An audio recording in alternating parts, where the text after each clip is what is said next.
غدیر خم کے میدان میں جب وہ اعلان ولایت ہو گیا، من کنت مولا فہذا علی مولا، جس کا میں مولا ہوں یہ علی اس کے مولا، جب یہ اعلان ہو گیا، اس کے بعد رسول نے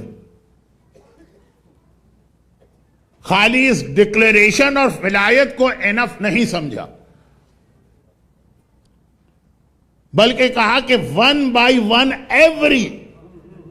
پرسن، جتنے غدیر کے میدان میں سب ایک ایک کر کے، ایک ساتھ ایک کراؤڈ، ایک موب، ایک مجمع، ایک ہجوم نہیں، ون بائی ون سب آئیں گے اور علی کے ہاتھ پر ہاتھ رکھ کر علی کی بیعت کریں گے۔ کیونکہ بہت سارا اگر مجمع ہو، لوگ چلے جا رہے ہیں، دوڑے دوڑے جا رہے ہیں کوئی چیز کرنے یا دیکھنے، تو ایسے لوگ بھی ہوں گے جو کہیں گے ہم کو پتہ ہی نہیں کیا ہو رہا تھا، سب جا رہے تھے ہم بھی چلے گئے۔ اور جو پیغمبر نے اسپیچ کی تھی من کنت مولا فہذا علی مولا، بہت بڑا کراؤڈ تھا، 120,000، 1,20,000 کا مجمع بتایا جاتا ہے، یا خالی 20,000 جو بھی ہو، لیکن جب اسپیچ ہو رہی ہو تو بہت سے لوگ یہ کہہ سکتے ہیں اچھا رسول نے یہ کہا تھا، ہم بہت دور سے آواز نہیں آ رہی تھی، یا یہ کہہ سکتے ہیں کہ بھئی ہم حج سے بہت تھکے ہوئے آ رہے تھے اور وہاں لا کے پیغمبر نے بٹھایا تو ہمیں نیند آ گئی اور آنکھ لگ گئی، پتہ ہی نہیں چلا رسول نے کیا کہا، جب پبلک کھڑی ہوئی تب ہماری آنکھ کھولی۔ ایسا ہوتا ہے مجلسوں کے اندر، تو بہت زیادہ ہوتا ہے، خاص طور پر میری مجلسوں میں آدھے سے زیادہ مجمع سو رہا ہے، ان کو پتہ ہی نہیں کہا کیا کہا گیا۔ میں نے ایک مومن سے کہا نہیں آپ غلط کہہ رہے، میں دیکھتا ہوں یہ سب لوگ آنکھیں کھول کے بیٹھے ہیں۔ کہا مولانا ہمارے پاس بھی ٹیکنیک ہے، مجلسوں میں ہم آنکھیں کھول کے سویا کرتے ہیں، وہ بیڈ روم ہوتا ہے جہاں آنکھیں بند کر کے سوتے ہیں، لیکن یہاں کی ہماری ٹیکنیک الگ ہے۔ تو اب یہ آدمی کہہ سکتا کہ جملہ مس ہو گیا، میں نے سنا نہیں، مجھے نیند آ گئی، مجھے اونگ لگ گئی، وہ جس سے وضو ٹوٹ جاتا ہے کہ آنکھ دیکھنا بند کر دے، کان سننا بند کر دے، یہ سارے کے سارے ایکسکیوز بعد میں لوگ پیش کر سکتے تھے، اور ایسے ایکسکیوز لوگوں نے پیش کیے بھی، مگر پیغمبر نے کہا کہ ہر چیز میں ایکسکیوز سنا جائے گا، علی کی ولایت کے اعلان میں کوئی ایکسکیوز قبول نہیں ہوگا،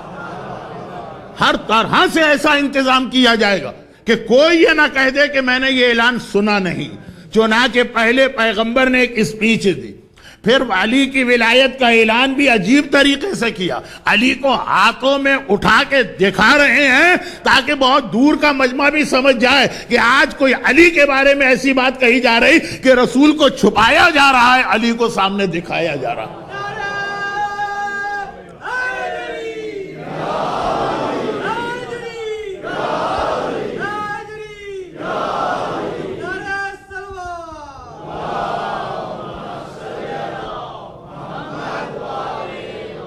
مگر پھر بھی کوئی یہ کہہ سکتا تھا، تو پیغمبر نے ایک ٹینٹ لگوایا، باقی سب لوگ میدان میں بیٹھے ہیں، کیسی گرمی تھی، کیسی دھوپ تھی، یہ آپ علماء سے ابھی سن چکے۔ جشن عید غدیر ایام ازا سے 12 دن پہلے ہوا ہے، سن چکے ہیں آپ۔ ٹینٹ پیغمبر نے لگایا، مولا کو لے کر اس میں گئے اور ایک ایک آدمی کو آرڈر دے کے گئے کہ سب ایک ایک کر کے آئیں گے، علی کے ہاتھ پر ہاتھ رکھ کر یہی جملہ کہیں گے کہ آج سے آپ میرے مولا ہو گئے۔ بڑے بڑے صاحبان ایمان تو چھوڑیے، منافقین کو بھی کہنا پڑا، بخن لگا یبن ابی طالب اصبحت مولا یا مولا کل مؤمن و مومنہ، مبارک ہو ابو طالب کے بیٹے، آج آپ میرے بھی مولا ہو گئے، ہر مومن اور مومنہ کے بھی مولا ہو گئے۔ ہر ایک کو یہ کہنا پڑا، پیغمبر نے کہا کہ ہاتھ پہ ہاتھ رکھ کر بیعت کرو۔ یہاں پہ دو چھوٹی سی باتیں بتا دوں اگرچہ، پہلی بات تو بہت اہم ہے، اس کو ڈیٹیل کے ساتھ لینا چاہیے اور شاید آئندہ اسپیچز میں اس پر ایک پوری مجلس ہوگی، وہ یہ ہے کہ یہ غدیر خم میں علی کی ولایت کا اعلان ہو رہا، علی کی ولایت پر بیعت لی جا رہی، ایک ایک کو اپنی زبان سے کہنا پڑ رہا کہ آج آپ میرے مولا ہو گئے۔ پیغمبر نے صرف اور صرف اس بیعت کے درمیان اگر کوئی گیپ دیا ہے تو وقت نماز، ادھر نماز کا وقت آیا اور پیغمبر نے کہا ایک بار رک جاؤ،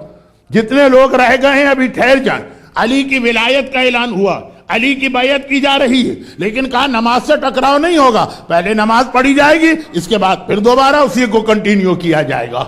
تو اتنا اہم ہے یہ واجب فریضہ نماز کہ غدیر کے میدان میں بیعت کے درمیان اور میرے مولا کی ولایت کے درمیان بھی وقت نماز اگر آ گیا تو نماز کو اول وقت میں پڑھا گیا، اس کے بعد اس بیعت کے سلسلے کو کنٹینیو کیا گیا۔ اسلام کے پاس یہ دو بہت اہم چیزیں، ایک غدیر ایک کربلا۔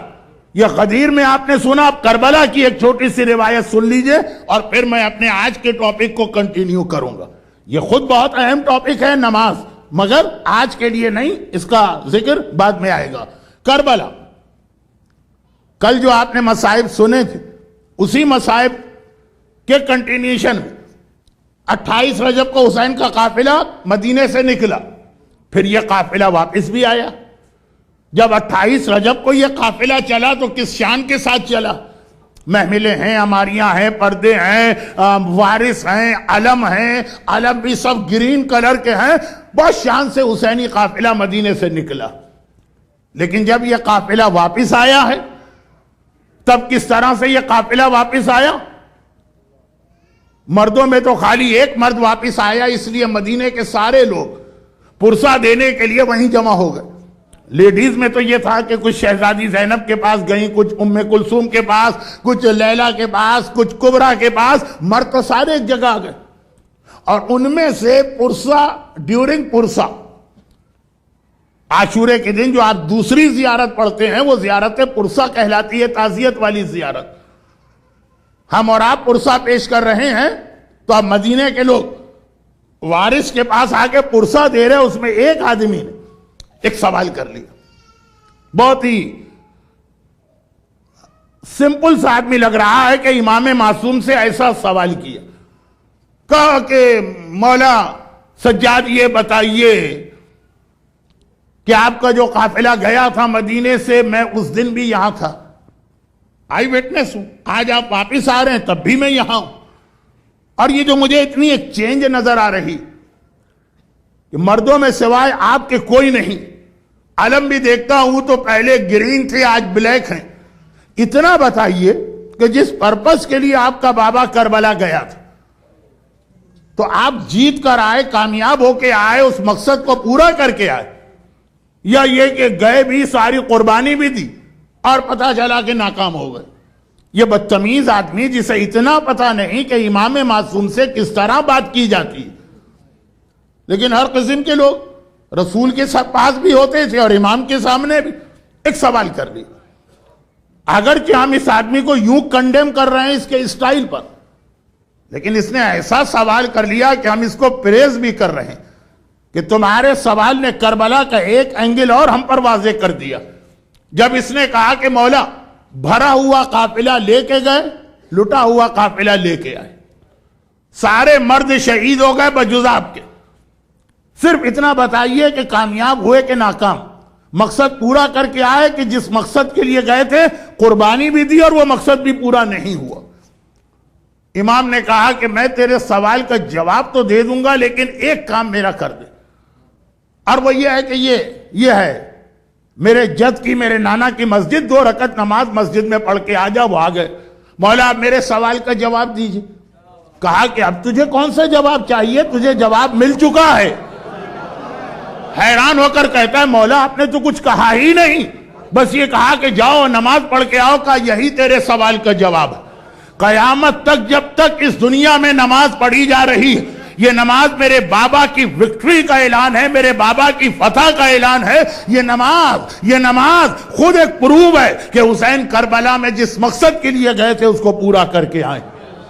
اور اگر کوئی کہہ دے کہ مولانا یہ آپ نے کہاں سے پڑھ دیا، تو کتابیں تو میں کیا دکھاؤں، میں یہ کہوں گا کہ ہر شب جمعہ میں نے آپ سے سنا، اشہد انک قد اقمت الصلاة وآتیت الزکاة وامرت بالمعروف ونہیت عن المنکر واطاعت اللہ ورسولہ حتی اتاک الیقین۔ آپ ایوری مومن، ایوری مومنہ، ایوری شب جمعہ یہ گواہی دیتی ہے کہ مولا حسین میں گواہی دے رہا ہوں کہ کربلا میں جا کے آپ نے اتنی قربانی دے کے نمازوں کو بچا لیا ہے۔ تو نماز غدیر میں ولایت علی کا اعلان اور بیعت ہو، یا کربلا میں حسین کی شہادت کا مرحلہ ہو، وہاں بھی نماز، یہاں بھی نماز مومن کی زندگی میں اول سے آخر تک کی نماز، لیکن باقی باتیں بعد میں ہوں گی۔ غدیر کے حوالے سے ایک چیز تو یہ واضح کرنا تھی کہ پیغمبر بیعت لے رہے اور علی کے ہاتھ پر بیعت لی جا رہی، پھر بھی وقت نماز آتا ہے تو سلسلے کو روکتے ہیں، نماز اور پھر بیعت، یعنی ولایت علی اور نماز دونوں اس طرح سے ملے ہوئے ہیں کہ اس کو الگ نہیں کیا جا سکتا۔ بیعت کر رہے ہو، نماز پڑھ رہے ہو، نماز پڑھ رہے ہو، بیعت کر رہے ہو، نماز سے پہلے بھی علی ہے، نماز کے بعد بھی علی ہے، اور علی کے درمیان اللہ کی بارگاہ میں تمہارا سجدہ۔ برحمتك يا أرحم الراحمين وصلى الله على محمد وآله الطاهرين